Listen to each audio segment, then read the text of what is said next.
नमस्कार, Amit teaching centre में आपका स्वागत है। आज आप लोगों को शांत या अशांत आवृत्ति को बेहतरीन तरीके से बताएंगे, जो कि आप लोगों को अच्छी तरह से समझ में आ जाए। तो आज आप लोगों को बताएंगे, है ना, शांत या अशांत आवृत्ति, है ना। तो ये साइड में क्या लिखे हैं, वीवीआई क्वेश्चन। यदि आप मैट्रिक का एग्जाम देने वाले हैं तो इसे क्या कीजिए, शांत और या अशांत जो है इसे आप अच्छी तरह से क्लियर कर लीजिए, क्योंकि इससे एक क्वेश्चन या दो क्वेश्चन एग्जाम में फिक्स होते हैं, है ना। या है ना, ऑब्जेक्टिव क्वेश्चन ये समझिए है ना। तो ये नहीं समझिए कि हमें एक ही नंबर के लिए पढ़ना पड़ रहा है, नहीं, ये नहीं सोचना चाहिए, क्योंकि एक नंबर से या तो आप थर्ड भी आ सकते हैं, सेकंड भी आ सकते हैं, या फर्स्ट होने से एक नंबर कम हो जाए तो आप सेकंड भी गिर सकते हैं। इसीलिए एक एक नंबर की ज़रूरत होती है कोई भी एग्ज़ाम में, ठीक है। तो यहाँ पर देखेंगे, है ना, शांत को, है ना।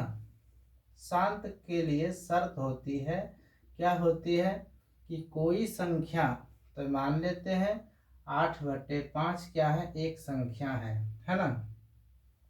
यदि आपसे क्वेश्चन पूछ दे कि 8/5 है ना, शांत है या अशांत आवृत्ति है, तो आप क्या, है ना, क्या बोलेंगे। तो इसके लिए शर्त ध्यान में रखेंगे तो आप अच्छे तरह से इसे बता सकते हैं कि ये शांत है कि अशांत है, ठीक है।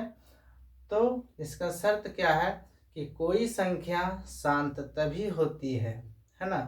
कोई संख्या शांत तभी होगा जब उसके यानी कि इसके हर के अभाज्य गुणनखंड, ऊपर क्या होता है, अंश, और नीचे क्या होता है, हर। तो कोई संख्या शांत तभी होती है जब इसके हर के अभाज्य गुणनखंडन, यानी कि हर में जो संख्या दिया रहेगा उसे अभाज्य गुणनखंडन द्वारा हल करेंगे, ठीक। तो हर के अभाज्य गुणनखंडन में केवल दो या केवल 5 या दोनों यानी 2, 5 दोनों की घातें मौजूद हो, है ना, तभी संख्या, वही संख्या क्या हो जाएगी, शांत कहलाएगी, है ना। तो यहाँ पर फिर से देखिए क्या बोल रहे हैं, कोई संख्या शांत तभी होती है जब, है ना, उसके हर के अभाज्य गुणनखंडन में केवल 2 या केवल 5 या दोनों की घातें मौजूद हो, है ना। यानी कहने का मतलब है हर में कितन, है ना, जितना बार, है ना, 5 आ जाए, या जितना बार 2 आ जाए, या 2 5 2 5, इसी प्रकार से, है ना, जितना बार भी आ जाए तो उससे आपको टेंशन नहीं लेना है ना। यदि जैसे 8/, है ना, 2 लिखे हैं तो ये तो काटेंगे तो पूरा कट जाएगा, है ना, तो ये शांत ही है। और यदि हम ले लेते हैं 8/3, तो देखिए शांत होने के लिए शर्त में हम क्या बताएं, या तो केवल 2 आए, या तो केवल 5 आए, या दोनों आ जाए, 2 5 करके आ जाए, है ना। कोई अभाज्य जो है ना, है ना, तीसरी संख्या नहीं आना चाहिए, है ना। तो 2 तो अभाज्य संख्या है ना, 2 है और 5 है।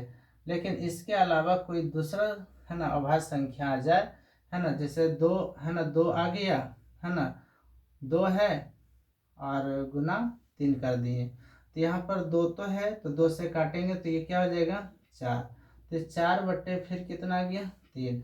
तो नीचे में देखिए, नीचे में क्या है, 3 ही है। लेकिन शांत होने के लिए क्या होना चाहिए, हर में केवल 2 होना चाहिए, या 5 होना चाहिए, या दोनों होना चाहिए। तो इसमें से न तो 2 है, न तो 5 है, ना ही, जब 2 और या 5 है ही नहीं तो दोनों तो है ही नहीं, ठीक है। तो इसलिए ये क्या हो जाएगा, ये हो जाएगा अशांत। ये क्या हो जाएगा, अशांत। यानी कि अब देखिए किस तरह से याद रखेंगे, है ना। तो शांत तभी होता है ना, जब हर के नीचे, यानी कि हर जो है, जैसे मान लिया 7 है ना, और यहाँ पर 2/, है ना, 2 गुना 3 गुने 5 कर दिए, है ना। तो यहाँ देखिए 2 और 5 दोनों तो आ गया है, और इसके बीच में कौन आल है, 3 आल है। ऐसा नहीं बता रहा है शर्त में कि, है ना, केवल दो, इस शर्त में क्या बोल रहा है, केवल दो या केवल 5 या दोनों। लेकिन यहाँ पर दोनों तो आया है, लेकिन एक क्या है, एक अलग अभाज्य संख्या रखी है, इसीलिए ये क्या हो जाएगा, ये हो जाएगा अशांत। तो ये शांत और अशांत पहचानने का ये क्या है, शर्त है। और आप भी है ना पहचान सकते हैं, जैसे यहाँ पर 16 बटे क्या लिख देते हैं, 5, है ना। तो ये आप देखकर बता सकते हैं, नीचे में क्या है, 5, इसलिए क्या होगा, शांत ही होगा, है ना। और एक इस तरह से आप देख सकते हैं। और एक दूसरे तरफ क्या है कि यदि हम भाग देखते हैं, है ना, इस सबको यदि जो शांत होता है यदि हम उसे भाग देते हैं तो वो दशमलव में आकर वो, है ना, दशमलव के 2 या 3 अंक आते आते क्या होता है, पूरा कट जाता है, ठीक है। तो ये हमारा शांत होने का शर्त होता है। या तो आप भाग विधि से देख सकते हैं, तो देखिए यदि पूरा पूरा कट जाएगा तो ये समझिए शांत है, यदि नहीं कटेगा तो ये समझिए क्या है, वो शांत है। तो देखिए इस तरह से जो 5 है नीचे में, तो ये शांत का है ना। लेकिन हम भाग विधि से देखेंगे कि शांत है या नहीं। तो इस प्रकार से भी आप देख सकते हैं भाग विधि द्वारा, है ना। जो शांत होगा ना तो वो पूरा पूरा कट जाता है ना। जो अशांत रहता है वो पूरा पूरा नहीं कटता। तो ये भाग विधि से बढ़िया है कि आप, है ना, ये विधि को जान लीजिए कि नीचे वाला जो हर रहेगा उसको ही गुणनखंडन करना है और उसमें देखना है कि 2, 5 है ना है, तो ठीक है। अगर कोई अन्य अभाज्य संख्या इसके साथ मौजूद है तो समझिए क्या अशांत हो जाएगा, ठीक है। तो इसे काट सकते हैं, तो 3 बार में 3 पचे 15, है ना। तो यहाँ पर घटाएंगे तो 1 होगा और ये कैंसिल, दशमलव तो 0, तो 5 दूनी 10, तो देखिए कट गया ना। तो इसलिए शांत होने के लिए, है ना, हम 2 विधि से देख सकते हैं, एक तो भाग विधि द्वारा और एक अभाज्य गुणनखंडन विधि द्वारा।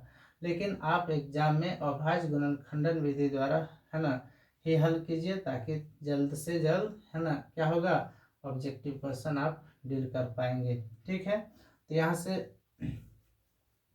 तो ये तो हो गया हमारा शांत और अशांत, है ना। और भी इसके एग्जाम्पल देख सकते हैं, जैसे यहाँ पर हम लिख लेते हैं 6/15। तो ये बताइए शांत है कि अशांत है। तो आप ऐसे ही नहीं देखिए कि, है ना, ऐसे ही नहीं, है ना, बता दीजिए कि, है ना, ये शांत है या अशांत है। थोड़ा सा अगर आप टैलेंटी में हैं तो इसलिए आप बता सकते हैं कि ये शांत है कि अशांत है। लेकिन आप थोड़ा सा इसमें अगर कमज़ोर हैं तो आप हल करके देख लीजिए। तो यहाँ पर क्या है, कोई बोलेगा शांत तो कोई बोलेगा अशांत, है ना। तो इसको देखिए हल करेंगे तो ऐसे देखने में लग रहा है कि अधिकांश बच्चे क्या बोलेंगे, अशांत है ना। अधिकांश बच्चे क्या बोलेंगे, अशांत है। तो यहाँ से देखिए क्या है, 6/15 है ना, 15 है ना। तो 15 को अगर गुणनखंड करेंगे तो 3 पचे 15। अब देखिए यहाँ 3 है और यहाँ पर 5 है। अब इससे दिमाग लगा लेगा कि नीचे में क्या है, 3, 5 है, लेकिन यहाँ पर क्या बता रहा है, केवल 5 आना चाहिए, यहाँ तो 3 आ रखा है। लेकिन ये भी दिमाग लगाइए कि 3 क्या है, 3 से 6 कट रहा है ना, तो 3 से काट दीजिए, 3 दूनी 6। अब बताइए क्या बच गया, 2/5 बच गया। अब बताइए क्या हो गया। तो इस तरह से आप हल करके भी बना सकते हैं। तो ये क्या गया, नीचे में 5 आ गया। तो ये हमारा क्या है, शांत है कि अशांत है, तो ये हमारा शांत है। तो बस इतना है। नेक्स्ट वीडियो देखने के लिए हमारे चैनल को सब्सक्राइब करें। जय हिंद।